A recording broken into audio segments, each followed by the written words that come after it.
Third class Telugu మంచి బాలుడు పాఠం టెక్స్ట్ బుక్ యాక్టివిటీస్.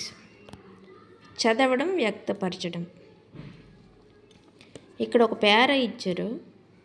ఆ పేరాని ఆధారంగా చేసుకుని కింద జతపరచడం చేయాలి. జతపరిచిన తర్వాత ఆ జతపరిచిన పదాలనే వాక్యాలుగా రాయాలి. ఎలాగంటే, జోరున వాన కురిసింది, నేలంతా బురదగా మారింది, ముసలమ్మ గడగడ వణికింది, పిల్లవాడు చేయి పట్టుకుని నడిపించాడు, అందరూ అభినందించారు. ఇలా జతపరిచిన తర్వాత ఆ జతపరిచిన పదాలనే మనం వాక్యాలుగా రాయాలి. నేలంతా బురదగా మారింది, ఇది ఒక వాక్యం. వాక్యం చివరన ఫుల్ స్టాప్ పెట్టుకోవాలి.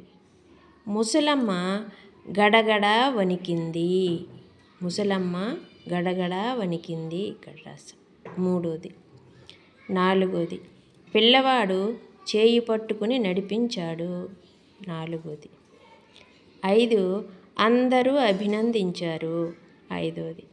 ఇలాగా పైనున్న పదాలనే జతపరిచి వాక్యాలుగా రాయాలి.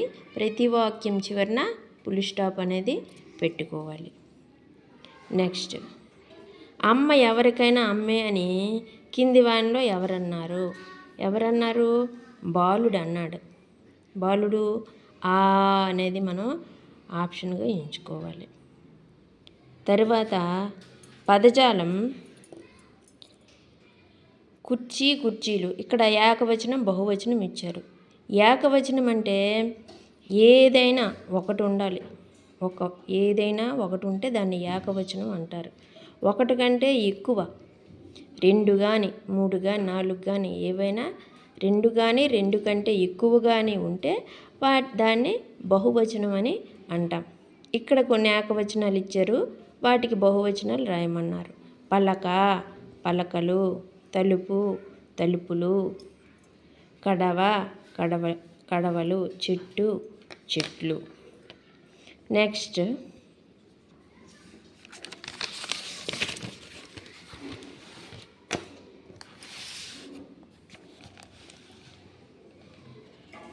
కింది వాక్యంలో గీత గీసిన పదానికి అర్థాన్ని గుర్తించండి అన్నారు.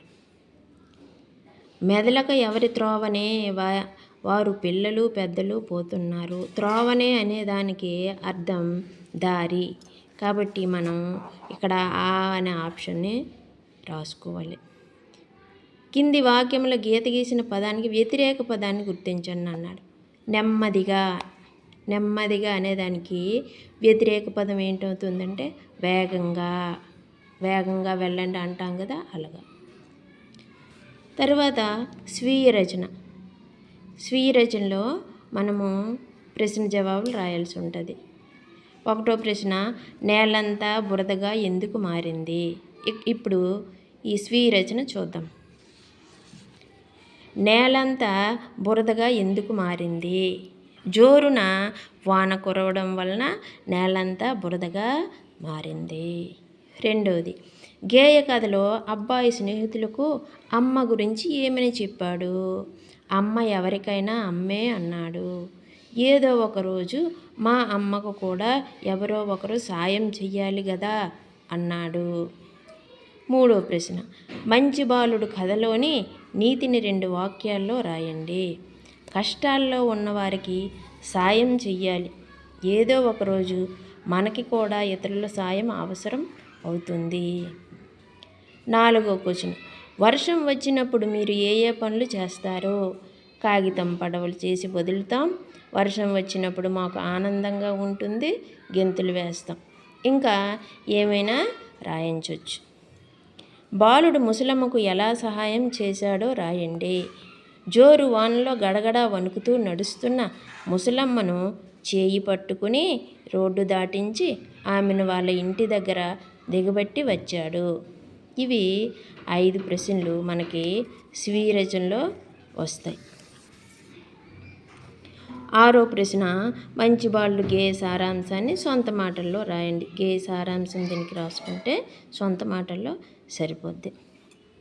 ఇక్కడ సాయం చేసిన సృజనాత్మకతలో భాగంగా సాయం చేసిన పిల్లవాడికి అవ్వ 3 బహుమతులు ఇచ్చింది అనుకోండి.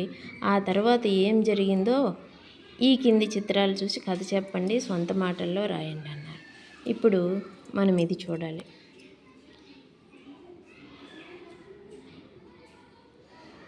బాలుడు లడ్డూను చెల్లికి ఇచ్చాడు.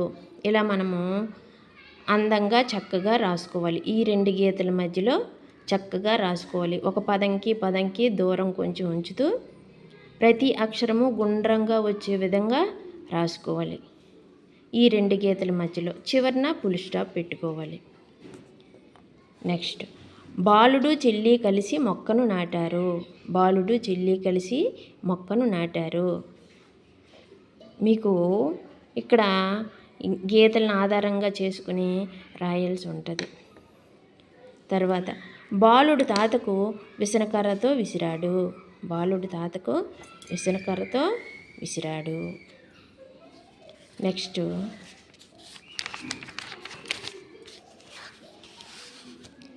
భాషాంశాలు. ఈ భాషాంశాల్లో గీత గీసిన పదాలు గమనించండి అన్నారు. ఆనంద్, మాధవి, స్మిత బజారుకు వెళ్ళారు. ఆనంద్, మాధవి, స్మిత బజారుకు వెళ్ళారు. జింక, ఎలుక, కుందేలు మంచి స్నేహితులు. జామ చెట్టుపై రామచిలుక, పావురం వాలాయి. ఈ గీత గీసిన పదాలు మనుషుల పేర్లు, జంతువుల పేర్లు, పక్షుల పేర్లను తెలియజేస్తున్నాయి. ఇలా పేర్లను తెలిపే పదాలనే నామవాచకాలు అంటారు. ఇలా పేర్లను తెలిపే పదాలని నామవాచకాలు అంటారు. అవి జంతువుల పేర్లు అవ్వచ్చు, మనుషుల పేర్లు అవ్వచ్చు, ప్రాంతాల పేర్లు అవ్వచ్చు, పక్షుల పేర్లు అవ్వచ్చు. ఇలా ఏదైనా కానీ ఒక వస్తువు పేరు కానీ తెలియజేసేటప్పుడు ఆ పేర్లను తెలియజేసే పదాలనే నామవాచకాలు అని అంటారు. ఈ పట్టికలో కొన్ని మనుషుల పేర్లు, జంతువుల పేర్లు, పక్షుల పేర్లు రాయాలి. మనుషుల పేర్లు: ఆనంద్, మాధవి, స్మిత, విమల, మోహిని, నీరజ, దివ్య. ఇలా మనకు తెలిసిన మనుషుల పేర్లు ఎవరి పేర్లైనా మనం రాసుకోవచ్చు. తర్వాత జంతువుల పేర్లు: జింక, ఎలుక, పులి, ఆవు, కుందేలు, ఏనుగు, కుక్క, జింక. ఇంకా మనకు తెలిసిన పేర్లు వేరేవైనా జంతువుల పేర్లు రాయొచ్చు.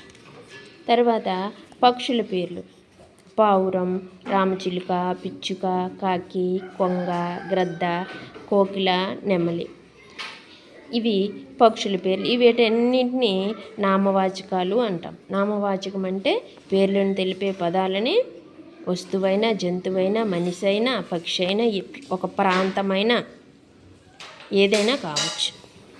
ఊరి పేర్లు కూడా కావచ్చు. వాటిని నామవాచకాలు అంటారు. కింద ఇవ్వబడిన వాక్యం ఎలాంటి వాక్యమో గుర్తించండి అనేసి అన్నారు. అయితే నీవు ఏ ఊరు వెళ్తున్నావు? ఈ వాక్యము ఏ ఊరు వెళ్తున్నావు, ఎప్పుడు వెళ్తున్నావు, ఎక్కడికి వెళ్తున్నావు ఇలాగా వచ్చే వాటిని అన్నింటినీ ప్రశ్నార్థక వాక్యాలు అంటారు. కాబట్టి రెండోది మనకి ఆ అనే ఆప్షను ఆ అని రాసుకోవాలి మనం. కింది పదాల్లో నామవాచకాన్ని గుర్తించండి అన్నారు. ఆమె విశాఖపట్నం అందమైన వెళ్ళింది. వీటన్నింటిలో విశాఖపట్నం అనేది ఒక ఊరి పేరు, ఒక ప్రాంతం పేరు కాబట్టి మనం విశాఖపట్నం అనే దాన్ని మనం నామవాచకంగా గుర్తిస్తాం.